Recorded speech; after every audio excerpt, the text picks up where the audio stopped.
नमस्कार, मैं हूं संजय शर्मा। आप देख रहे हैं 4 PM न्यूज नेटवर्क। अब बहुत मुश्किल से 24 घंटे से कुछ ही समय ज्यादा समय बचा है जब सुप्रीम कोर्ट संभवतः वक्फ बिल पर सुनवाई करेगा। मोदी जी, शाह साहब, गुजरात लॉबी के दिल की धड़कन बढ़ी हुई है कि अगर सुप्रीम कोर्ट ने कुछ इधर उधर कर दिया तो सरकार मुंह दिखाने लायक नहीं रहेगी। अगर सुप्रीम कोर्ट ने टिप्पणी कर दी तो दोबारा अध्यादेश लाने की कोशिश भी करेगी सरकार, तो चंद्रबाबू नायडू और नीतीश साथ नहीं देंगे, क्योंकि उनकी पहले ही जान निकल चुकी है इतना तीखा विरोध पूरे देश में देखकर। तो क्या वक्फ बिल पे कोई बड़ा फैसला आ सकता है? मैं रोड शो करता हूं अभय दुबे जी के साथ। मैंने इस मुद्दे पर तमाम विस्तार से बात करी है। प्रधानमंत्री जी, वक्फ बिल की चर्चा करते करते उन्होंने मुसलमानों के पिंचर जोड़ने की बात कही। बीजेपी के नेताओं का बड़ा प्रचलित वाक्य है कि अब्दुल क्या करेगा, अब्दुल तो पिंचर जोड़ेगा। तो आज मोदी जी को मुसलमानों के पिंचर जोड़ने की बात याद आई। मैं दुबई में था, दुबई में मेरी बड़े इंटेलेक्चुअल शख्स से एक से मुलाकात हुई, किताबें भी लिख चुके हैं वो। उन्होंने मुझसे बड़ा सहज सवाल पूछा। बोले, बीजेपी के लोग कहते हैं अब्दुल पिंचर जोड़ेगा, बात ठीक है कि मुसलमानों में बड़ी आबादी अशिक्षित है, कम पढ़ी लिखी है, वो अपने हाथ का हुनर दिखा के काम करते हैं। बोले, 50 रुपए का जो पिंचर जोड़ता था अब्दुल, वो तो 125 रुपए का जोड़ने लगा। उसकी आमदनी तो दोगुने से ज्यादा बढ़ गई। लेकिन जो बंबई IIT में 35-40% नौजवानों को नौकरी नहीं मिली, जो MBA के हुए नौजवान 15-15 हजार रुपए की नौकरी के लिए दर दर भटक रहे हैं, मोदी जी का पकौड़ा तलो बेरोजगार हटाओ अभियान भी फ्लॉप हो रहा है, वो नौजवान तो मुसलमानों के नहीं है, वो बच्चे तो मुसलमानों के नहीं है, वो तो हिंदुओं के हैं। तो अब्दुल की तो आमदनी 2.5 गुना बढ़ गई। लेकिन जिन हिंदू बच्चों को दिशा दी जा रही थी कि आराम से मस्जिद के नीचे मंदिर ढूंढते रहो, दूसरों के धर्म स्थलों पर चढ़कर झंडे उतारते रहो, वो हिंदू नौजवान क्या कर रहे हैं? वो तो बेचारे कावड़ यात्रा लेके निकल रहे हैं, मस्जिद के सामने खड़े होकर डीजे बजाकर जय श्री राम के नारे लगा रहे हैं। उनके लिए रोजगार कहाँ है? ये सवाल भी मैंने अभय दुबे जी से पूछा। बहुत अच्छी बातचीत हुई और बातचीत इस बात पे भी है कि कल बाबा साहब की जयंती पर तमाम लोगों ने उनको श्रद्धांजलि दी। लेकिन खुद जब गिरोह से पूछा गया कि RSS ने क्या विरोध किया था, तो गिरोह ने क्या जवाब दिया कि RSS और बीजेपी किस तरह बाबा साहब का विरोध करती थी। ये सारी बातें अभय दुबे जी के साथ इस शो में हैं। बहुत रोचक बातचीत है, पूरी सुनिएगा, आपको बहुत नई जानकारी मिलेगी। उससे पहले चैनल को सब्सक्राइब और ज्वाइन जरूर कर लीजिएगा। चलते हैं अभय दुबे जी के पास। 4 PM न्यूज नेटवर्क में स्वागत है अभय दुबे जी आपका। अब 24 घंटे बचे हैं, शायद 24 घंटे बाद सुप्रीम कोर्ट में वक्फ बिल को लेकर सुनवाई शुरू हो जाए और पूरी पूरी बीजेपी, पूरी गुजरात लॉबी, चंद्रबाबू नायडू, नीतीश, सबकी धड़कनें बढ़ी हुई हैं कि वक्फ पे पता नहीं सुप्रीम कोर्ट क्या फैसला दे देगा। दरअसल ये कानून, जहां तक मुझे लगता है, बीजेपी के गले की फांस बन गया है। जिस तरह से मुस्लिम समुदाय ने भयंकर प्रदर्शन किया है, बंगाल में तो बहुत आगजनी भी हुई है। खराब है ये कि इस तरह आगजनी होना, लेकिन देश के अलग अलग हिस्सों में प्रदर्शन की खबरें आ रही हैं। और चंद्रबाबू नायडू के लिए तो खास तौर से और नीतीश के लिए बड़ी डराने वाली खबरें हैं कि इस तरह से इसका विरोध हो रहा है।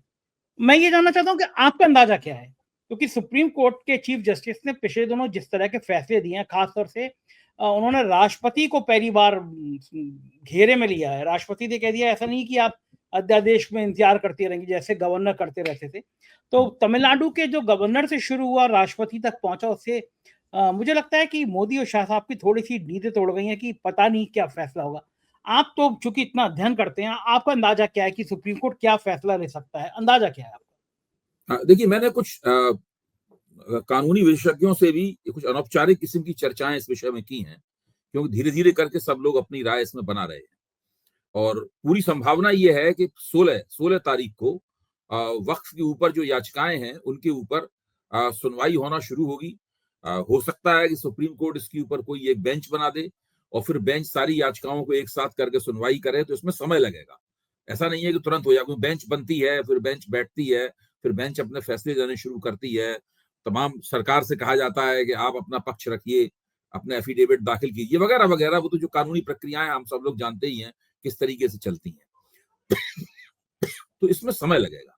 मैं ये मानता हूं, जो मेरे ऊपर मेरी समझ बनी है लोगों से चर्चाएं करने में, जो कानून के विशेषज्ञ हैं, कि सुप्रीम कोर्ट सबसे पहले तो ये जांच करेगा कि जो वक्फ बिल में संशोधन हुआ है जो 2013 के वक्फ कानून में संशोधन करके ये 2024 में नया कानून, 2025 में नया कानून बनाया गया है, ये संविधान की जो बुनियादी मान्यताएं हैं उनके अनुकूल है कि नहीं?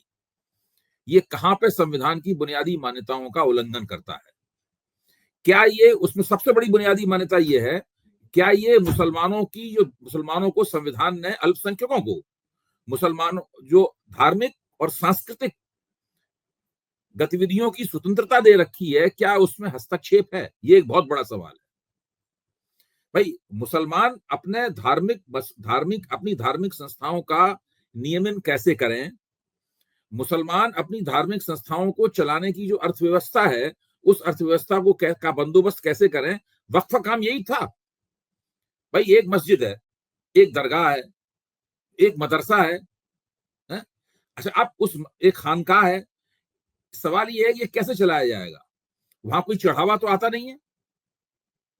ऐसा तो है नहीं कि वहां पे कोई जमीन ऐसी हो, उससे कोई फैक्ट्रियां हो, वो उत्पादन कर रही हो, पैसा हो, कुछ नहीं आता है।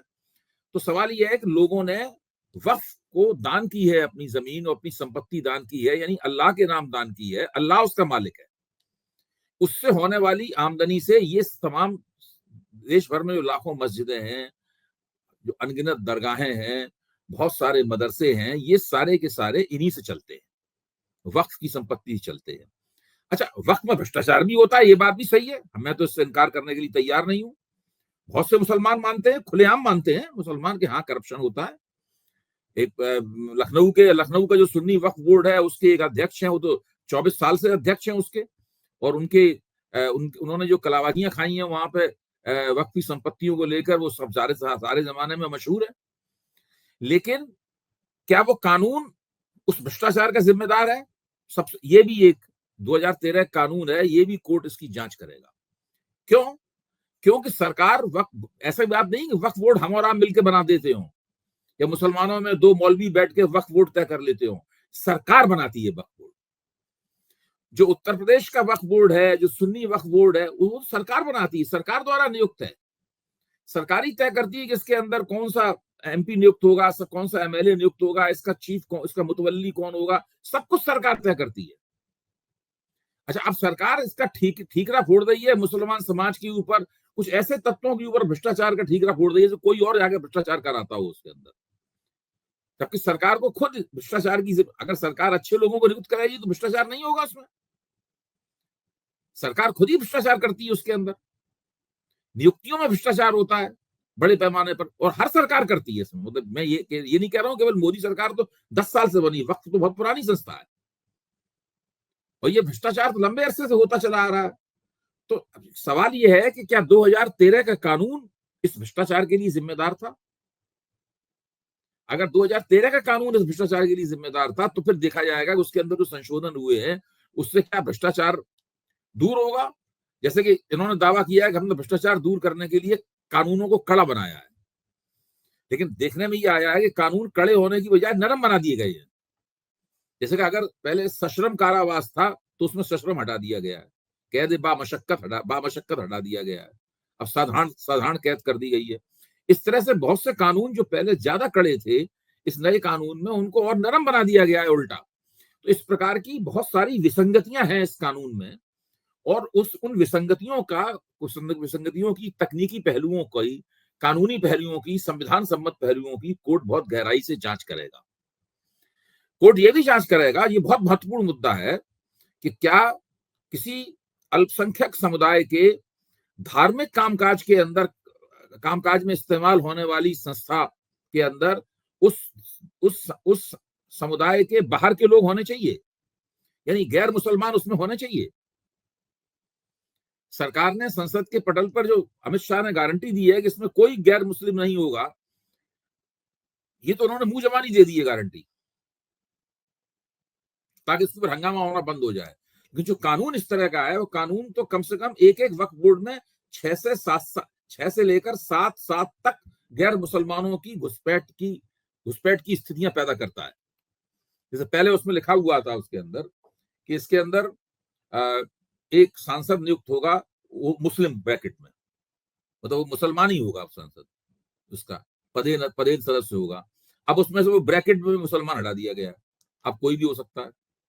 हम जानते हैं कितने कम मुसलमान सांसद और विधायक होते हैं। अब सब जगह हिंदू घुस जाएंगे उसके अंदर इस तरीके से। भाजपा के सांसद और विधायक वक्फ बोर्डों पे बैठेंगे। मतलब इस बात के पूरे अंदेशे हैं। मैं ये नहीं कह रहा हूं ऐसा ही होगा, अभी तो जांच पड़ताल हो रही है, कोर्ट जांच करेगा इसकी। इस बात के अंदेशे हैं। इन तमाम सवालों के ऊपर कोर्ट गहराई से विचार करेगा, बहुत सारे पहलुओं से विचार करेगा। सरकार भी अपने तर्क लेके आएगी, जाहिर है। सरकार के लिए तो ये इज्जत का सवाल बना हुआ है। आज ही मोदी जी हिसार में बहुत लंबी चौड़ी उन्होंने मीटिंग की है, इसी सवाल के ऊपर बोले हैं और कहा है कि अगर वक्फ बोर्ड कानून पहले ही बन गया होता तो मुसलमान नौजवानों को पंचर नहीं जोड़ने पड़ते, अभी तक वो अमीर हो गए होते। मतलब इस प्रकार की दावेदारियां उन्होंने की हैं। तो बहुत मजे की बात यह है कि जो लाइन आपने बोली, आज मैं दुबई में था, दुबई में बहुत एक इंटेलेक्चुअल शख्स से मेरी मुलाकात थी, कई किताबें भी लिखी हैं उन्होंने, दुबई में रहते हैं। उन्होंने मुझसे बड़ा इस भाषण पे ये पूछा कि संजय जी, मुसलमान अशिक्षित हैं, इसमें कोई दो राय नहीं, बड़ा तबका शिक्षित है, गरीब है, उनको शिक्षा नहीं मिली। बोले लेकिन आप तो समाज में रहते हैं, पत्रकार हैं, आप जब सब जगह जाते हैं, देखते हैं, ये बताइए जो अब्दुल की बात कर रहे हैं, वो जो मुसलमानों का अब्दुल नाम उन्होंने फेमस सा कर दिया सब लोगों ने कि अब्दुल पिंचर जोड़ेगा। बोले जब मोदी जी कह रहे हैं कि मुसलमान नौजवान पिंचर नहीं जोड़ रहे होते, तो बोले अब्दुल का रेट तो पिंचर का 50 से 100 100 150 रुपया हो गया। तो उसकी आमदनी, चलो उसने अपने पिंचर जोड़ के उसकी जिंदगी चलती है, वो 2 गुनी 1.5 गुनी हो गई। लेकिन जो आईआईटी मुंबई के 35-40% नौजवानों को नौकरी नहीं मिली, जो बेरोजगार एमबीए के हुए लड़के 12-12 हजार 14-14 हजार की सैलरी के लिए तरस रहे हैं, ये तो सब अधिकांश हिंदू बच्चे हैं। इसमें से सारा बड़ा तबका हिंदू है। तो अब्दुल की आमदनी तो 2.5 गुना बढ़ गई। लेकिन जो हिंदू लोगों के बच्चों को जो मस्जिद के ऊपर चढ़ के या धार्मिक किसी के घर पे चढ़ के धार्मिक झंडा उतारने की, अपना भगवा झंडा फहराने की शिक्षा दी जा रही है, जो मस्जिदों के नीचे मंदिर, मंदिर के नीचे मस्जिद, इस तरह के विवाद पैदा किए जा रहे हैं, कावड़ यात्राएं लेके निकल रहे हैं, वो सब तो हिंदू बच्चे हैं। उन्हें रोजगार क्यों नहीं मिल पा रहा? मुसलमान तो पिंचर जोड़ रहा, तो 3 गुना कर लिया। बात तो लॉजिक की है अभय जी। जो बेरोजगारी की हालत है देश में, नौजवान को पकौड़ा तलने की भी सुविधा नहीं मिल पा रही है, बकौल मोदी जी की वो भी रोजगार होता है उसकी, तो वो तो हिंदू लोग हैं, उनकी चिंता मोदी जी नहीं कर रहे हैं। मुसलमान नौजवान पिंचर जोड़ रहा है, इसकी मोदी जी को बड़ी चिंता है। ऐसी देखिए संजय जी, आप जो बात कह रहे हैं उससे मेरे दिमाग में एक दूसरी बात आ रही है। जिस समाज में और जिस अर्थव्यवस्था में पढ़े लिखे सुशिक्षित उच्च शिक्षा प्राप्त लोगों को रोजगार का टोटा हो जाता है, और वो टोटा जल्दी खत्म नहीं होता, नरम नहीं होता, बल्कि वो लंबे अरसे तक चलता रहता है और उसका प्रतिशत भी बढ़ता रहता है, वो समाज विस्फोट की तरफ रवाना हो जाता है। भाई इस देश में 75-80% हिंदू रहते हैं। अगर बेरोजगारी की समस्या होगी तो उतने ही उसी परसेंटेज के हिसाब से हिंदुओं को बेरोजगारी की समस्या का सामना करना पड़ेगा। हिंदू मुसलमानों के मुकाबले अधिक शिक्षित हैं। मुसलमानों में एक बहुत छोटा सा तबका है, वही सुशिक्षित है। अब तो हिंदुओं में ओबीसी बिरादरियों में भी आपको काफी शिक्षित लोग मिल जाएंगे, दलित बिरादरियों में भी शिक्षित लोग मिल जाएंगे आरक्षण की वजह से, जो उन्हें विशेष सुविधाएं प्राप्त हुई हैं। और जो मजबूत जातियां हैं उनके अंदर तो मिलेंगे ही शिक्षित, तो हमेशा से रहे हैं शिक्षित उसके अंदर। ऐसी स्थिति में जब विश्वविद्यालयों से पढ़कर निकल कर आए और प्रतियोगी परीक्षाएं डॉक्टरी के मेडिकल कॉलेजों से, इंजीनियरिंग कॉलेजों से जो लोग पढ़ के निकल के आए, आईआईटी से जो पढ़ के निकल के आए हैं, अगर उनको नौकरियां नहीं मिलेंगी और ये स्थिति मुतवातिर इसी तरीके से बदस्तूर कायम रहेगी, तो ये सोसाइटी में नीचे एक टाइम बम टिक टिक होने लगेगा, जो कि होने लगा है। हम सबको उस टाइम बम की आवाज सुनाई पड़ रही है, मोदी जी को छोड़ के और योगी जी को छोड़ के। मोदी योगी की जोड़ी टूट चुकी है, लेकिन सुनते दोनों एक ही बात है। ये तो बात सही है, जो मोदी योगी की जोड़ी पहले चलती थी लोकसभा चुनाव से पहले, वो तो अब नहीं रही, उनमें आपस में झगड़े भी हो गए हैं। लेकिन ये एक हकीकत है कि दोनों का रवैया बिल्कुल एक है इस सवाल के ऊपर। तो इन लोगों को बेरोजगारी की टिक टिक नहीं सुनाई पड़ रही है, ये अपने हिंदू मुसलमान करने में लगे हुए हैं। उधर मोदी जी हिंदू मुसलमान करने में लगे हुए हैं, योगी जी उससे भी ज्यादा आक्रामक रूप से लगे हुए हैं हिंदू मुसलमान करने में। अच्छा, मोदी जी को कुछ अंतरराष्ट्रीय ताकतों, अंतरराष्ट्रीय शक्तियों की फिक्र रहती है थोड़ी सी, कि वहां पर उनको ये ना लगे कि ये मुसलमान विरोधी प्रधानमंत्री है, वरना उनकी पूरे मध्य पूर्व में जो शेख हैं, उन शेखों के बीच में उनकी छवि ना बिगड़ जाए, यूरोपीय देशों के बीच में छवि ना बिगड़ पाए कि भाई कट्टरपंथी किस्म का प्रधानमंत्री है। इसलिए वो थोड़ा कभी कभी संकोच करते हैं। हालांकि चुनाव में बिल्कुल संकोच छोड़ देते हैं, सोचते हैं 2-3 महीने तो हम तांडव नृत्य करेंगे, सांप्रदायिक तांडव करेंगे, बाद में फिर उस छवि को संभाल लेंगे चुनाव जीतने के बाद में। योगी जी को इसकी भी फिक्र नहीं है, उनको इसमें कोई दिलचस्पी नहीं है कि हमारे बारे, वो कहते भी हमारे बारे में कौन क्या सोच रहा है, हमें कोई दिलचस्पी नहीं है। तो वो ये दो तरह की ताकतें हैं। भारतीय जनता पार्टी का जो इंजन है, सत्ताधारी पार्टी का जो इंजन है, उस इंजन को चला रहा है। मोदी जी उसको थोड़ी सी धीमी गति से चलाना चाहते हैं और योगी जी उसको बहुत तेज रफ्तार से चलाना चाहते हैं उस इंजन को। और दोनों जो लोको इंजन है, इंजन के अंदर दोनों फाइट कर रहे हैं आपस में। ये पूरी स्थिति है। बिल्कुल लग रहा है कि यही हालात है कि दोनों इंजन टकरा रहे हैं। लेकिन एक बात बताइए, अगर वक्फ बिल पे सुप्रीम कोर्ट का कोई फैसला ऐसा आता है जो मोदी सरकार के खिलाफ होता है, तो क्या लगता है आपको कि मोदी सरकार इसके खिलाफ अध्यादेश भी ला सकती है?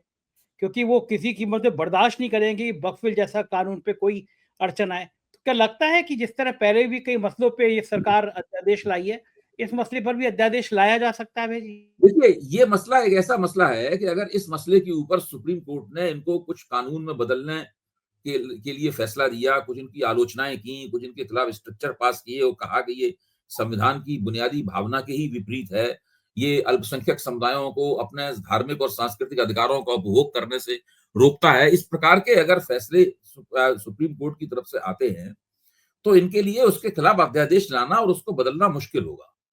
ये दिल्ली के लिए जो आया था एक फैसला, उसको उन्होंने बदल दिया था, इस तरह का फैसला नहीं है। जब सुप्रीम कोर्ट ये कह देगा, उसके बाद में जो एनडीए के पार्टनर्स हैं, मतलब वो फिर मुझे नहीं लगता है कि उस मौके पर भाजपा की उसी तरह की मदद करेंगे जैसी मदद उन्होंने अभी कर दी है। क्यों, फिर उन्होंने जिन तर्कों के आधार पर मदद की थी वो तर्क भी झूठे पड़ जाएंगे। फिर उन्हें नए सिरे से अपने लिए एक नई दलील करनी पड़ेगी, वो मुश्किल हो जाएगा इनके लिए करना। आपका क्या ख्याल है? मुझे भी लगता है हाँ, क्योंकि अब चंद्रबाबू नायडू वैसे भी अध्यादेश को कानून में, तो अध्यादेश तो ले आएंगे, लेकिन देखो तो अध्यादेश की एक समय सीमा होती है, उसको फिर कानून बदलना पड़ता है, दोबारा अध्यादेश लाना पड़ता है। आप 2-3 बार अध्यादेश ला सकते हैं, चौथी बार तो आपको कानून बदलना पड़ेगा उसे। हाँ, ठीक जब आप बात है। कानून में बदलने के लिए जाएंगे तो एनडीए के पार्टनर आपकी मदद करेंगे या नहीं करेंगे, इसकी कोई गारंटी नहीं। बिल्कुल सही बात है। और चंद्रबाबू नायडू ने तो वैसे भी अपना हाथ जला चुके हैं, तो उनकी तो वैसे भी सब हालत लोग खराब है। केवल नायडू नीतीश की बात मत कीजिए, सब देखिए, वो नायडू आंध्र प्रदेश में मुसलमान बहुत बड़ी संख्या में नहीं है, तो नायडू ने कितना नुकसान हुआ क्या नहीं है इसका पूरा तखमीना लगा लिया होगा। नीतीश कुमार को वैसे भी मुसलमानों के वोट कोई खास मिल नहीं रहे थे, वो तो केवल छवि के लिए कि हमारी सेकुलर छवि है, उसके लिए सारी पेशबंदी इसके लिए कर रहे थे। असल में सबसे ज्यादा नुकसान अगर किसी को है तो जयंत चौधरी को होगा, मैं बताऊंगा, पश्चिमी उत्तर प्रदेश में। मुसलमान वोट और करते थे। हाँ, और चिराग पासवान को नुकसान होगा कई हम्म। निर्वाचन क्षेत्रों में। देखिए, और भारतीय जनता पार्टी आज इस बात को नहीं समझ रही है। जैसे जैसे पार्टियां लंबे अरसे तक सरकार में रहती हैं, अकेले उनकी वोट खींचने की क्षमताएं प्रभावित होती हैं उससे। सभी पार्टियों की, कांग्रेस की प्रभावित हुई थी, सीपीआईएम की प्रभावित हुई थी, टीएमसी की भी बीच में प्रभावित हो चुकी है, बीजू जनता दल की प्रभावित हुई है। लंबे अरसे तक अगर आप सत्ता में रहे, भारतीय जनता पार्टी 2024 में ही 24 की स्थिति चुगली खाती है कि उसकी भी वोट खींचने की क्षमता प्रभावित हुई है। सबकी क्षमताएं प्रभावित होती हैं, और उसमें अगर आपकी इस तरह की हरकतों से आपके पार्टनरों की क्षमताएं भी प्रभावित होने लगे, तो कुल मिलाकर नुकसान संचित हो जाता है। राजनीतिक नुकसान संचित हो जाता है, पता नहीं है कि कितना हो जाए नुकसान। अबे जी, कल अम्बेडकर जयंती थी और सभी राजनीतिक दल जो थे वो बाबा साहब को जयंती उनको श्रद्धांजलि देने के लिए आगे थे। तो ग्रोक से लोगों ने पूछा कि आरएसएस ने विरोध क्यों किया था। तो ग्रोक का जवाब देखिए कितना बढ़िया है। ग्रोक ने कहा आरएसएस ने बाबा साहब अम्बेडकर का विरोध हिंदू कोड बिल के कारण किया, जो महिलाओं को संपत्ति और तलाक का अधिकार देता था। वह इसे हिंदू परंपराओं पर हमला मानते थे, जो धर्म शास्त्रों के खिलाफ था। उनके विचार में यह पारिवारिक ढांचे को कमजोर करता था।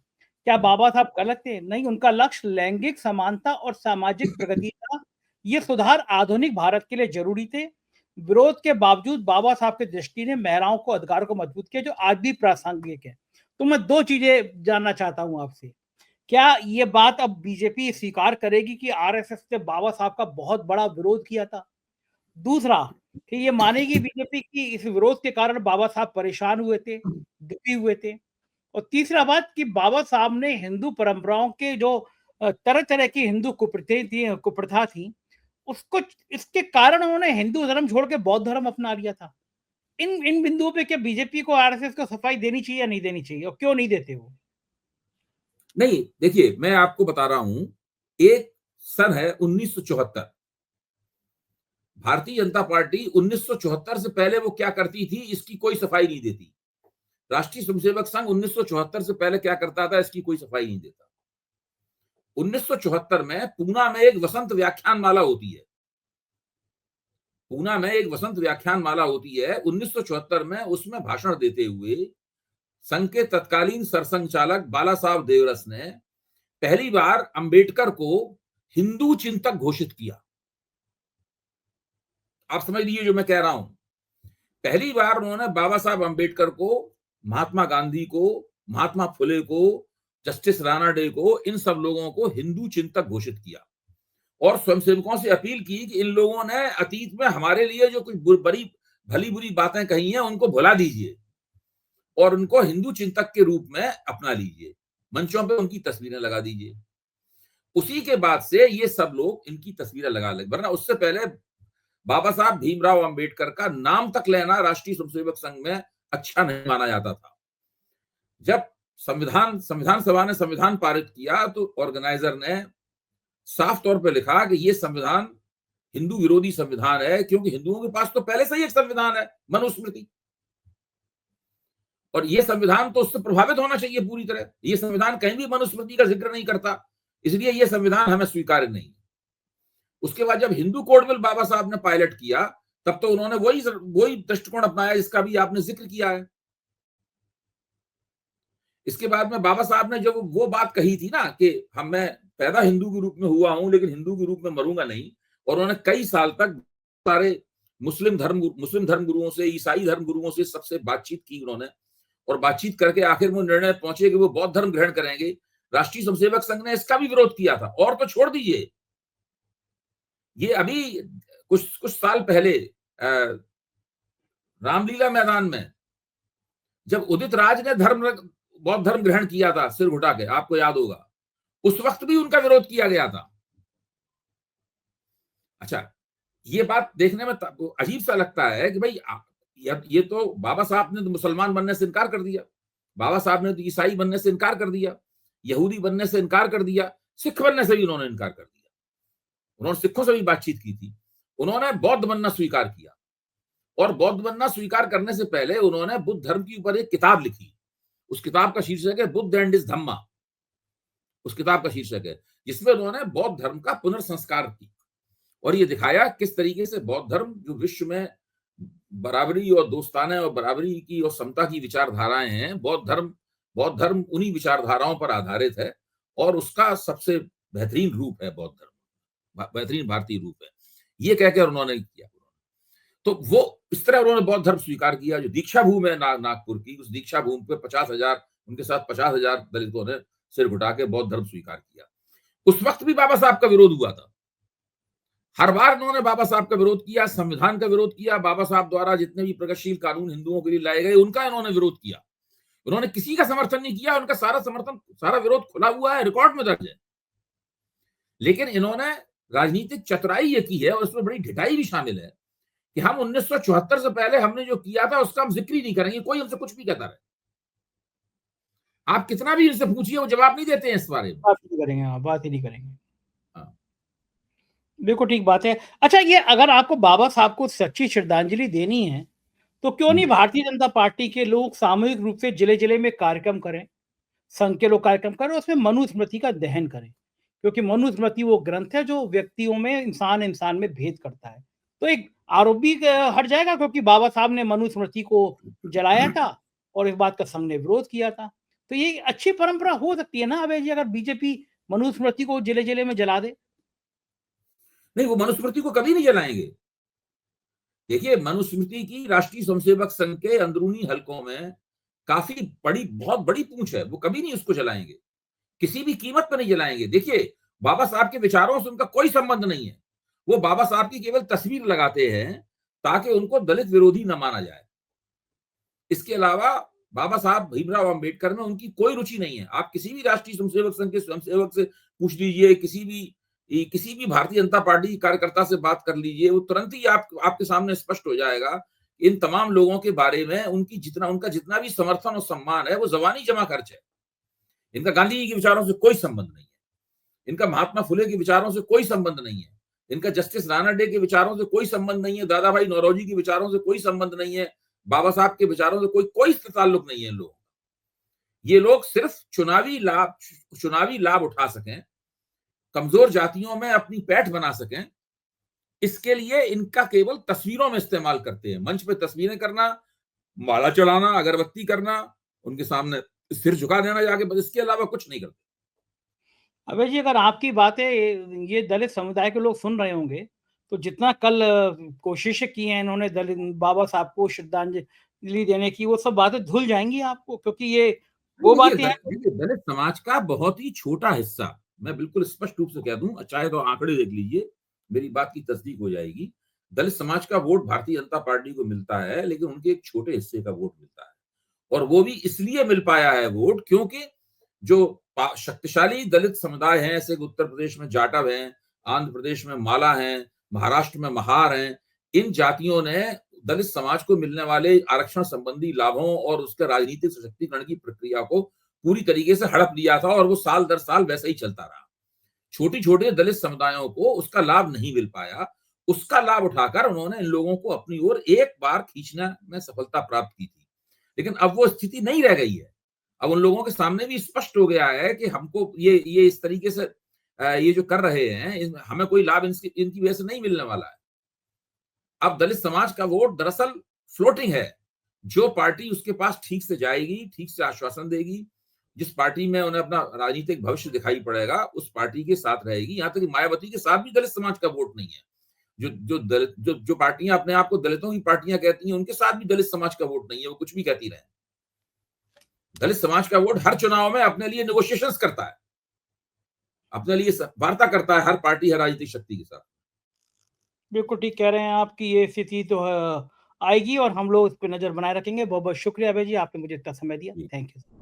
ये थे अभय दुबे जी, और मुझको यकीन है ये बातचीत आपको बहुत पसंद आई होगी। जानकारी से भरी हुई बातचीत थी। दुबई के कोई साथी जो यूट्यूब से जुड़े हुए हैं, वो मेरा नंबर नीचे डिस्प्ले में है, आपको नीचे पट्टी पे चल रहा है ये नंबर। आप इस नंबर में मैसेज कर दीजिएगा, मैं जरूर आपके साथ चाय पीने आऊंगा। कुछ दिन अभी दुबई में यूं। कैसी लगी बातचीत बताइएगा जरूर। शुक्रिया, थैंक यू।